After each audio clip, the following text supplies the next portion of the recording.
Welcome to Diplomacy and International Relations by Bastian Fribourg. Today, we're doing a deep dive into something you flagged as, well, really reshaping global security and how diplomacy works. Hmm. We're talking about the rise of AI-powered weapon systems and drone swarms. It feels like a total game changer. Absolutely. But what does it actually mean for the future, for conflict, for human control, especially thinking about places like Denmark and the wider European political scene? Yeah, the implications are huge. So we'll be looking at the tech itself, some recent advances, the really tricky ethical questions, what's happening internationally with regulations or the lack thereof, and, the bigger picture for international relations. And we're drawing on some really interesting material today, reports from groups like Action on Armed Violence, Oxford, the Friedrich Naumann Foundation. Right, and even some insights from global discussions online. Before we jump in, just a quick note, if you find these deep dives valuable, you can subscribe on Spotify for a small monthly fee. It really helps us keep doing this. Exactly. Helps keep the analysis coming. Plus, you get access to extra episodes. There's a link in the description if you're interested. Okay, so where do we start? This is the massive topic. Let's start with what's happening, right now. The sort of alarming dawn of this autonomous warfare idea. Okay. Think about this exercise the UK military did recently at Fort Irwin, California.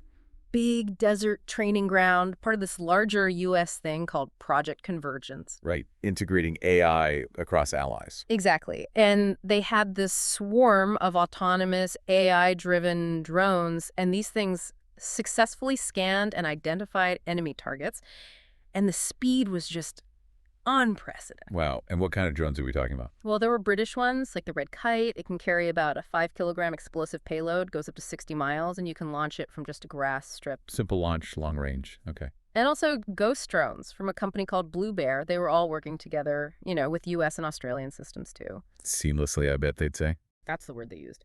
But here's the really interesting, maybe slightly unsettling part. A human still makes the final call to fire, right?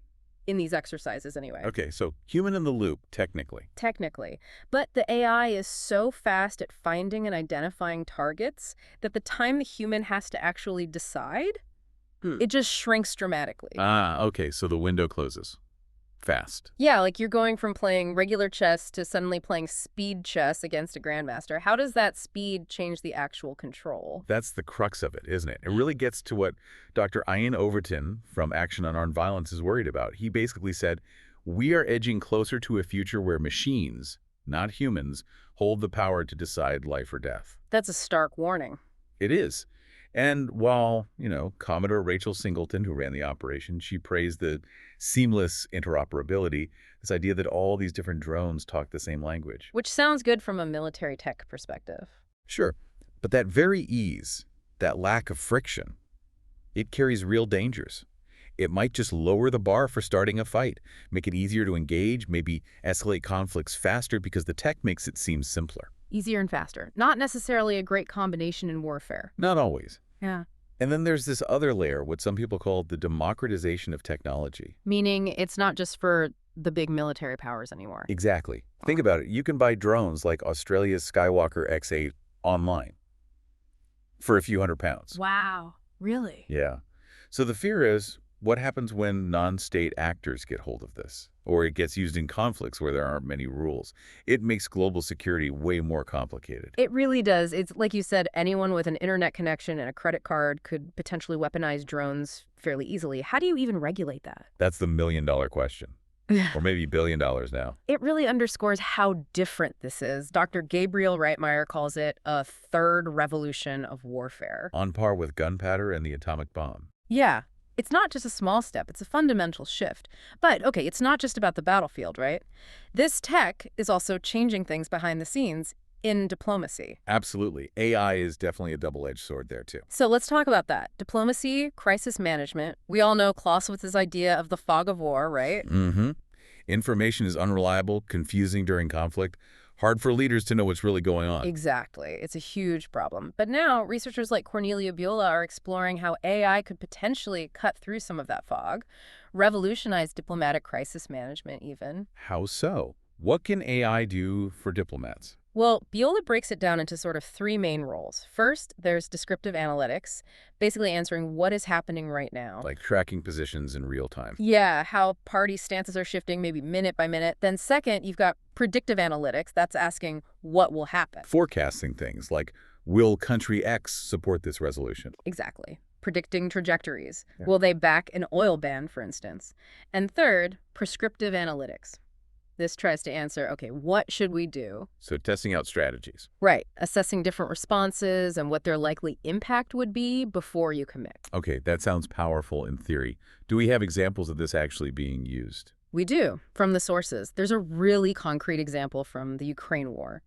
An AI prototype analyzed thousands of tweets. I think it was 729 specific ones about Ukraine Okay. from 28 different foreign ministry accounts, international orgs during the Russian invasion. And what did it find? Well, first, some basic stuff, but useful. Like the Ukrainian foreign minister, Dmytro Kuleba, was the most active voice, about 17% of the tweets. Then Charles Michel, Jens Stoltenberg. Okay, so mapping the key communicators. Yeah. But more deeply, the AI figured out the main story being told. The dominant narrative was something like, Ukraine, support, we, Russia, war, EU, discuss. Right. Clearly showing that pro-Ukraine solidarity message. Exactly. But here's where it gets really interesting for a diplomat. The analysis also showed that while this narrative was pretty strong, reasonably robust was the term, it was also fluid. It didn't have clear attractors, which suggested the whole setup might be a bit unstable under the surface. So hinting at potential weaknesses or shifts in that united front. Potentially. And it also noticed that words like food and security were getting mentioned more often, their connections strengthening, but they were still outside that core discussion. So spotting emerging issues before they become central. Exactly. Things in AI might pick up way faster than a human analyst reading thousands of tweets. It helps reduce that fog of war for diplomats by giving them more confidence in the signals they're seeing. That makes sense. Real-time, data-driven insights. But does relying on AI like this create its own problems? Maybe a new kind of digital fog where we trust the algorithm too much?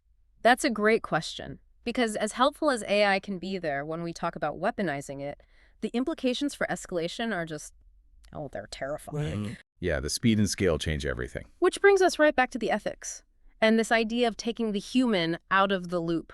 Okay. Let's unpack this a bit more.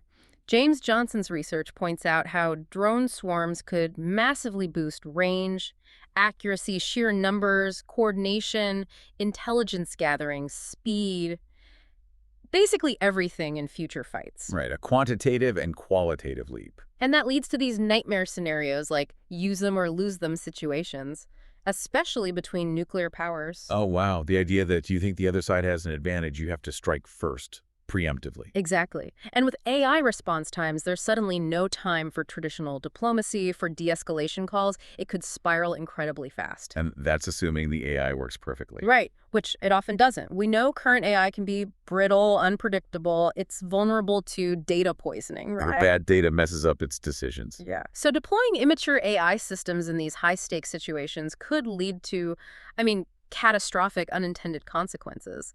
For sure.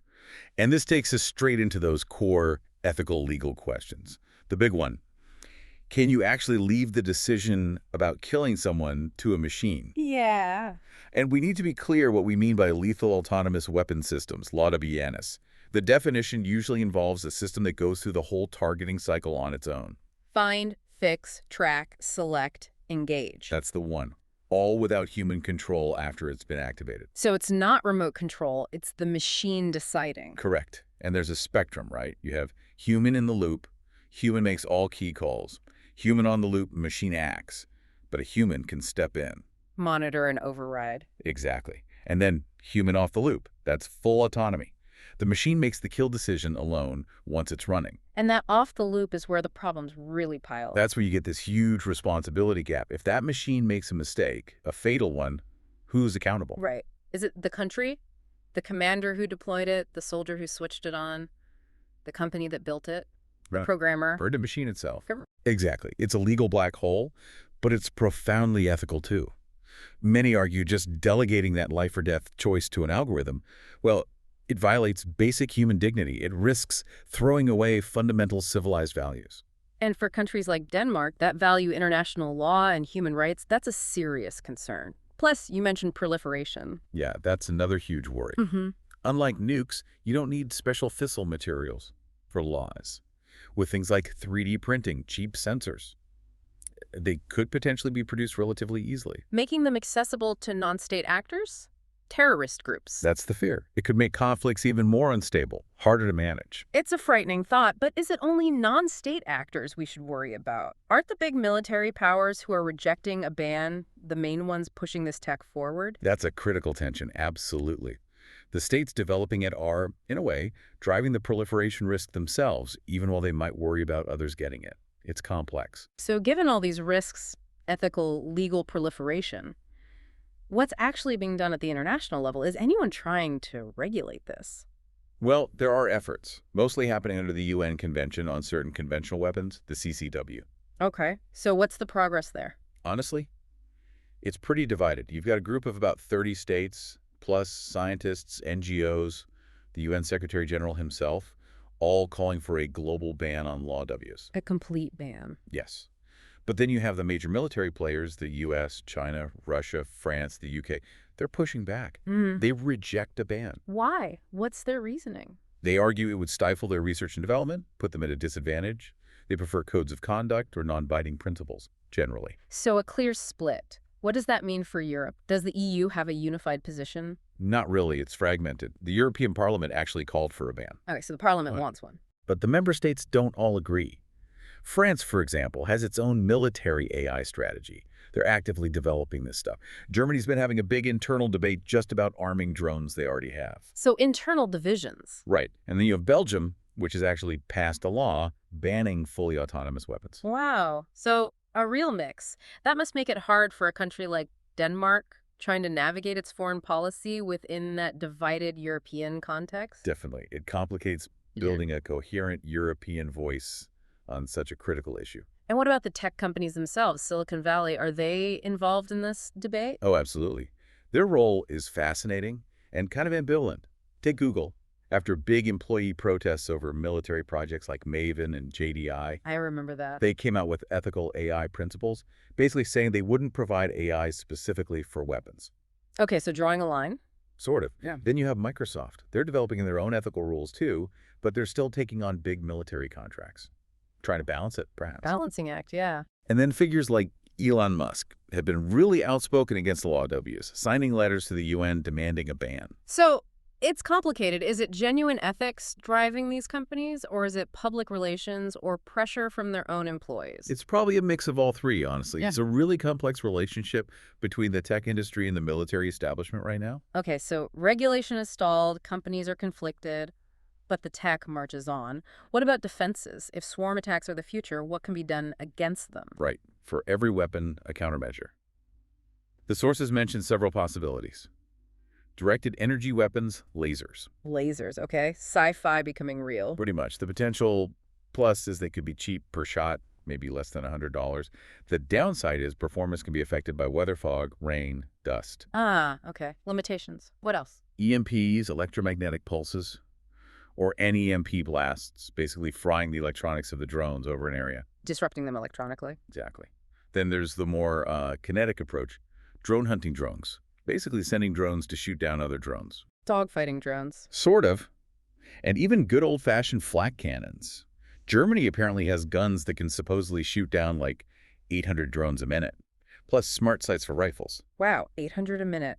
So the sources suggest we might be heading towards swarm versus swarm combat. That seems to be one potential future, yeah. A whole new kind of arms race, fought at machine speed.